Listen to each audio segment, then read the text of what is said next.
Hey there. Hope you're having a nice day. I just stumbled upon a story called First Woman Cured of HIV Thanks to Stem Cells from Newborns. So I thought this would be a pretty good article to read because if this is true, right, this can help out so many people. Like, this could save the lives of so many people. So let's get right into it. The first woman and third person ever has reportedly been cured of HIV after receiving a breakthrough treatment involving a magical umbilical cord blood transplant. Researchers at New York Presbyterian Weill Cornell Medical Center in New York led the study and shared their findings during the conference on retroviruses and opportunistic infections in Denver, the New York Times reported Tuesday. Their case study from New York bears significance for a number of reasons. The past middle aged woman, who chose not to be identified in the interest of privacy, was among the first to receive a novel transplant method using umbilical cord blood fortified with a mutation that blocks HIV from entering her cells. She also received partially matched blood stem cells from a first degree relative, a parent, offspring, or sibling, while the cord blood treatment worked its way through her rejiggered immune system.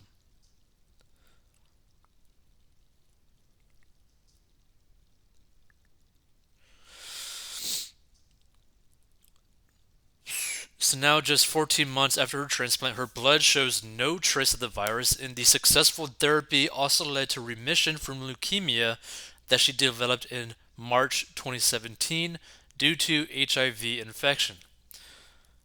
Now, I may be incorrect, but I believe what they actually did was literally give her a full blood transfusion, which is typically what you actually do for leukemia, where you basically completely replace the blood in one person's body with the donor's blood, right? And they do that to basically give the person the bone marrow to basically be able to accept this new blood so that they don't end up rejecting it. So I believe that's what they did on top of using fortified umbilical cord blood cells, stem cells, infused within that transfusion.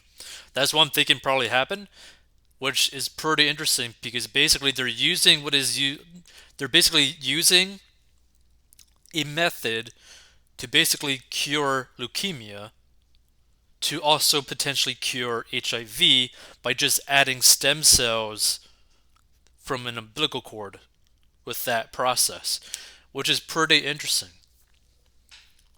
So scientists believe the fact that cord blood comes from newborns might suggest they're more adaptable than adult stem cells. Dr. Cohn van Bizen, transplant service director at Weill Cornell Medicine, told the Times.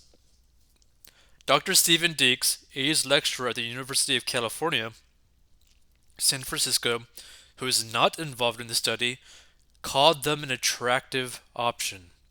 There's something magical about these cells, and something magical perhaps about the cord blood in general that provides an extra benefit, Deeks told the Times.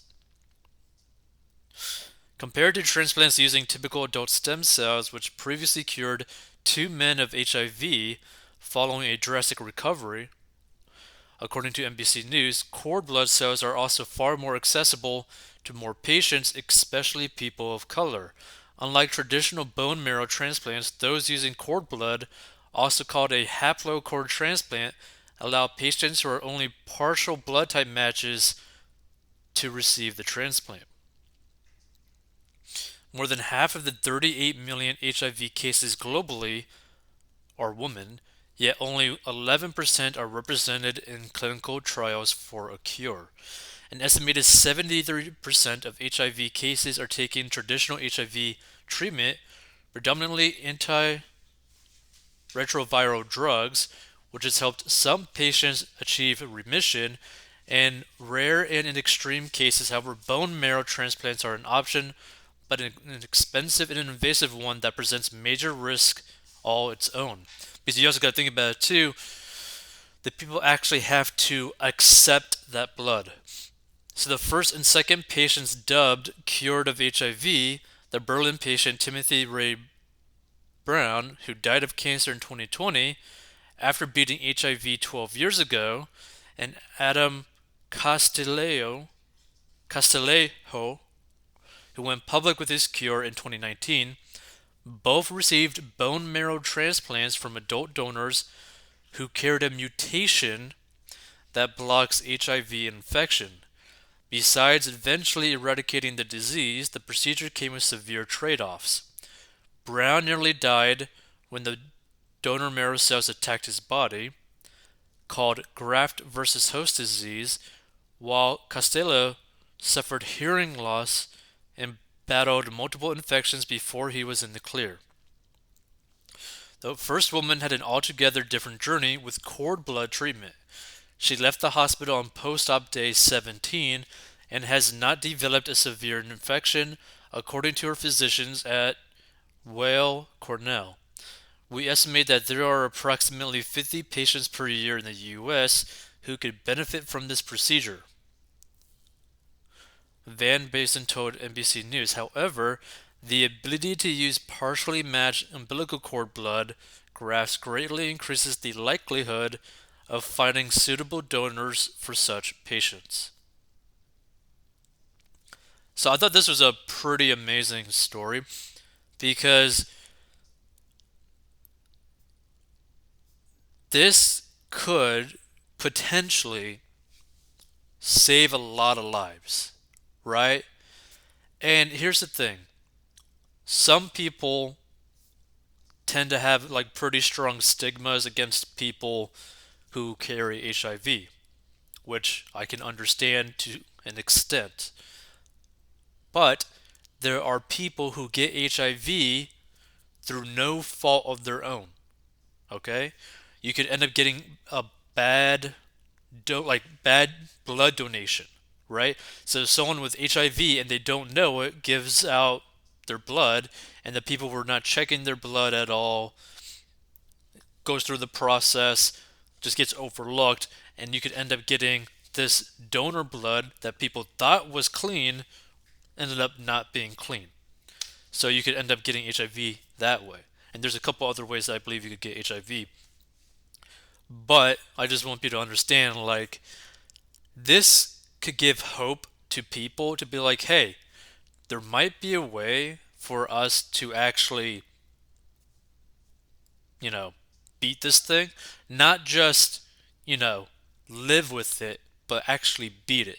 I think that's a pretty amazing thing. I hope more studies are actually done about this, more studies done in general to help actually cure diseases and not just put people into remission.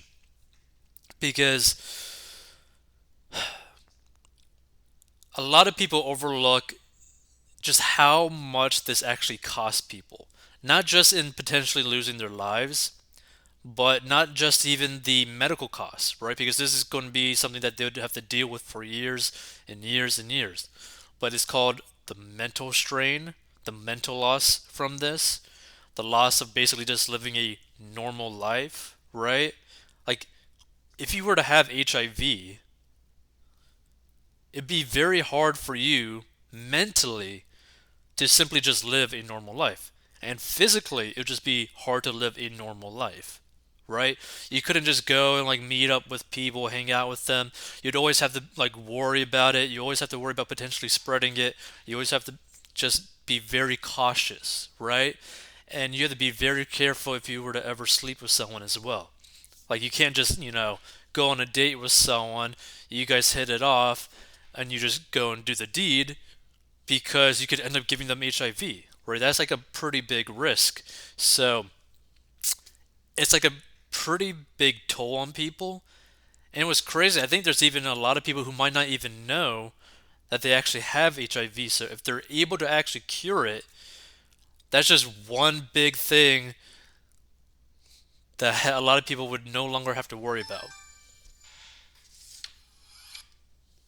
So I think this is going to be pretty amazing. I hope it does really well. By the way, if you want to learn how to get out of debt, go to 40inbox.com.